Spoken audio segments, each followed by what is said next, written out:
Qanday hareketke barat eкен azır bayqayle. Je önөктөшүн өткөрүп берүүнү жасайбы, жок. Өзү Жаныш Конушбаев азырынча Жаныш бул оюнда өзгөчөлөнө элек. Өзгөчөлөнө элек. Манас Ниязовго өткөрүп берет. Манас Ниязов мыкты чабуулчуга өткөрүп берди. Эми Манас Ниязов чабуулду бир аз улантып, андан ары кайрадан аттын башын буруп Тайгазанга жакындап келет. Кандай амал көйлүк менен бул чабуул ишке ашат байкап туралы. Жакындап келе жатат.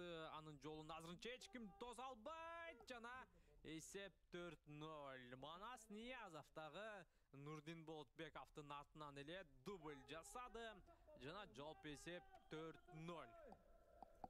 Мына ошондой урматтуу эле көрүүчүлөр, Алатоо командасынын курамындагы 2 оюнчу 2ден салымды амалга